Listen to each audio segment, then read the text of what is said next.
Hello dear friends, well आज की video का एक टॉपिक जो है बहुत ही ज़बरदस्त है, क्योंकि इसमें मैं आपको सिखाने वाली हूँ आई एम सॉरी का मतलब क्या होता है और आई एम सॉरी हमें कहाँ बोलना चाहिए और एक्चुअल में इसका मतलब क्या होता है। जब भी फ्रेंड्स हम छोटी छोटी बातों पे बोलते हैं I am sorry, I am sorry, I am sorry, लेकिन इसका मतलब क्या होता है सॉरी।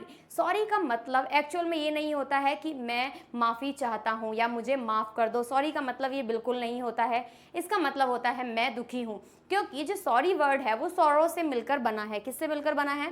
ये सॉरो से मिलकर बना है और सॉरो का और सॉरी का दोनों का ही मतलब होता है दुखी। मीन्स मैं दुखी हूँ। अगर कुछ ऐसा होता कि मुझे माफ़ कर दो, तो डॉक्टर्स क्या होता है जब कोई मर जाता है तो डॉक्टर्स ऑपरेशन थिएटर से बाहर निकल के आते हैं और क्या बोलते हैं? I am sorry. तो क्या इसका मतलब ये है कि उन्होंने जानबूझ के उस इंसान को मार दिया है? नहीं, इस वजह से वो बोल रहा है कि मुझे माफ़ कर दो, मैंने तुम्हारे जो पर्सन है, पेशेंट जो है, उसको मैंने मार दिया है। क्या इसका मतलब यही होगा? जैसी बात है, अगर इसका मतलब आई एम सॉरी का मतलब ये है कि मुझे माफ़ कर दो, तो फिर तो इसका मतलब यही होगा कि डॉक्टर कहना चाहता है कि मुझे माफ़ कर दो, मैंने उसको जानबूझ के मार दिया। नहीं, बल्कि उसका मतलब है कि मैं अपने किए पे शर्मिंदा हूँ। ऐसा भी नहीं होता है। इसका मतलब होता है मैं दुखी हूँ।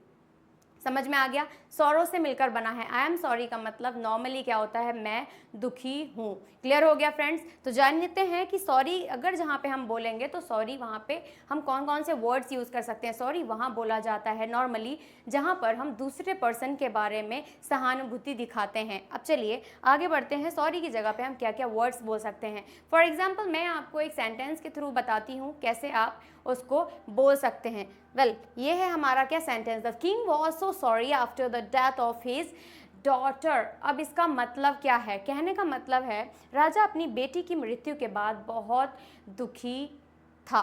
समझ में आ गया? अब ऐसा तो नहीं है कि यहाँ लिखा था किंग वॉज वो सो सॉरी, क्या इसका मतलब ये होगा मुझे माफ़ कर दो? नहीं, सॉरी का एक्चुअल मीनिंग मुझे माफ़ कर दो नहीं होता है। इसका एक्चुअल मीनिंग होता है मैं दुखी हूँ। मतलब वहाँ पे अपना दुख जाहिर करते हैं, तो वहाँ पे हम सॉरी वर्ड का यूज़ करते हैं। इस ही वजह से जो डॉक्टर्स होते हैं ऑपरेशन थिएटर से अगर निकल के आते हैं या किसी की डेथ हो जाती है तो वो बाहर निकल के आते हैं, एक वर्ड बोलते हैं I am sorry.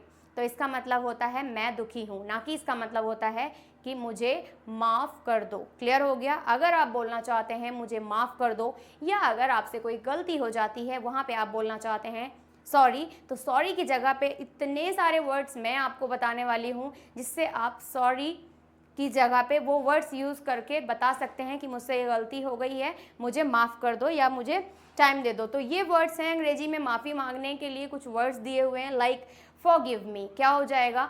Forgive me. या फिर आप यहाँ यूज़ कर सकते हैं आई सीक फॉर फॉरगिवनेस। क्या हो जाएगा? आई सीक फॉर फॉरगिवनेस। नेक्स्ट हो जाएगा it was my entire fault. क्या हो जाएगा? It was my entire fault. Means जब आपसे कोई गलती हो जाती है तो आप बोल सकते हैं यह सारी मेरी गलती थी। हिंदी में बोलते हैं ये सारी मेरी गलती थी, तो आप उसको इंग्लिश में बोल सकते हैं it was my entire fault. Done. Next word आता है I am so ashamed of my self. मतलब मैं अपने किए पे बहुत शर्मिंदा हूँ। तो आप ये भी एक मतलब होता है सॉरी बोलने का या फिर माफ़ी मांगने का, ये भी एक सेंटेंस हो जाएगा I am so ashamed of my self. Done. Next word होता है हमारा क्या? Please forgive me for my mistake. Please मुझे माफ़ कर दो मेरी मिस्टेक के लिए। तो क्या बोलेंगे? Please forgive me for my mistake. Next word है हमारा आई डीपली रिग्रेट। मतलब मैं दिल से दुखी हूँ या मैं अपने अंदर से माफ़ी मांग रहा हूँ। तो क्या होगा? I deeply regret. क्लियर हो गया? कुछ वर्ड्स और हैं जो क्या हैं? आई अपोलाइज, या फिर आप बोल सकते हैं इट्स माई मिस्टेक। मतलब यह मेरी गलती है। ये भी एक तरीका है जिससे आप अपना माफ़ी मांग सकते हैं और आप सामने वाले से बच सकते हैं। नेक्स्ट वर्ड आता है I had that wrong. I had that wrong. Next है हमारा I was wrong on that. मैं यहाँ पर गलत था। I was wrong on that. Next क्या है? माई अपोलॉजीज। क्या हो जाएगा? माई अपोलॉजीज। नेक्स्ट है I hope you can forgive me. I hope you can forgive me. I hope मतलब मुझे उम्मीद है कि आप मुझे माफ़ कर सकते हैं। I hope you can forgive me. Done. Next word आता है इट्स पार्डन। ठीक है, क्या यूज़ करेंगे? Pardon me. ये कुछ वर्ड्स ऐसे थे जो हम यूज़ करते हैं जब भी हमसे कोई गलती हो जाती है या फिर हम किसी से माफ़ी मांगते हैं। तो जाहिर सी बात है इस वीडियो से देखने के बाद में आप सॉरी वर्ड का यूज़ नहीं करेंगे।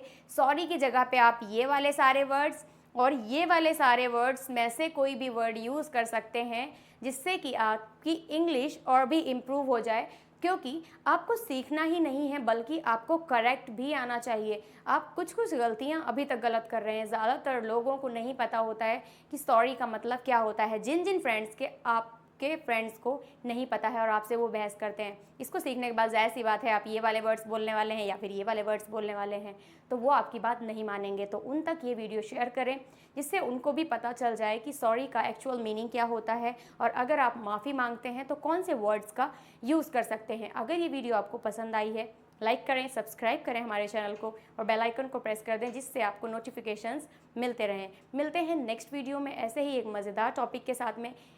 Till then keep practicing. Thank you.